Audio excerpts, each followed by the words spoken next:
from the crack of a gun or the sound of an arrow striking your target. These sounds all can show what hunting is like. What most people don't know, though, is that hunting goes more into depth than what meets the human eye. People think that hunting is just plainly going out there and killing an innocent animal, but they are wrong. In these next paragraphs, I will show how choosing the right gun will help hunting, how we do give back to the environment, and how rules and regulations help with the conservation of the organism. Now, the different types of weapons. There are shotguns, rifles, bows, and handguns. They all go for what type of organism you want to shoot or harvest. For example, a rifle and a bow can be used for deer hunting. Now, a bow can be used for close-up range, and you have to be more skilled to use.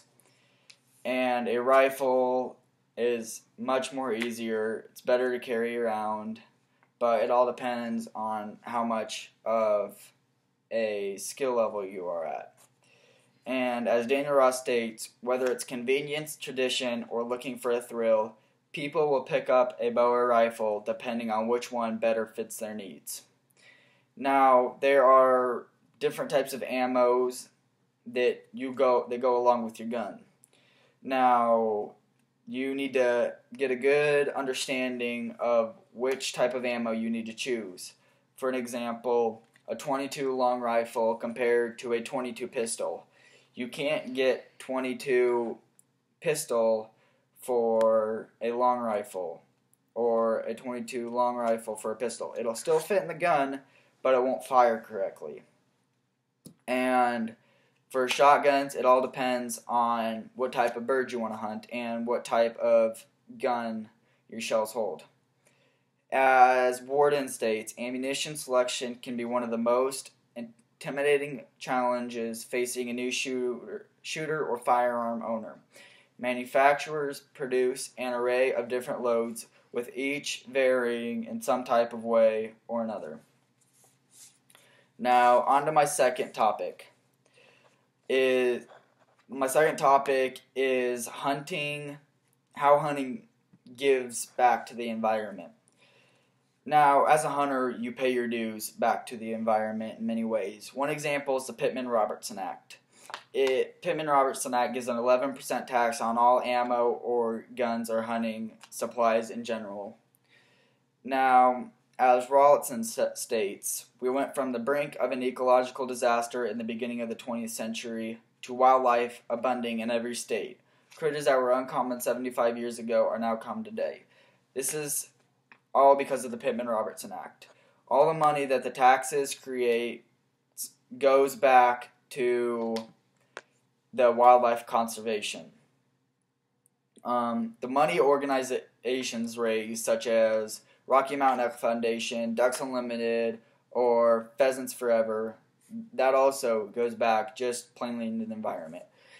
As Ducks Unlimited stated, since 1937, Ducks Unlimited has conserved and restored more than 13 million acres of the most critical habitat for waterfowl and other wildlife.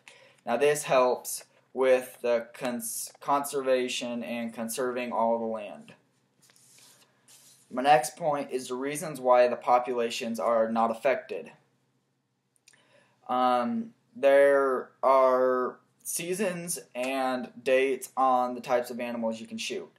This regulates it, so it's when the most wildlife is going to be in your state. And the limits are on how many organisms there are. So you can shoot, let's say, 3 ducks per day and that won't even hurt the environment at all. Won't hurt the organisms at all. Now, when the dates end and you shoot a duck, for example, outside of the date, it's going to be considered poaching. And poaching is killing an animal outside of its date. Now, for an example, what Pete says in Minnesota is that 25 geese is a bagging limit for 5 men. And 5 men in Minnesota ended up shooting 365 geese, ending in a $55,000 fine. See, that's how much people take the hunting seriously. So all in all, I have stated my opinion and facts about hunting to inform you about choosing the right type of gun and ammo, and remembering that the right weapon, you need the right weapon and animal for the animal you want to shoot. And everyone contributes back into the wildlife in some way or another by hunting. Also, rules and regulations limit hunting, so populations will never drop drastically due to overhunting. So therefore, hunting is a great activity, and I hope I have informed you about hunting and how there are different aspects that go along with it.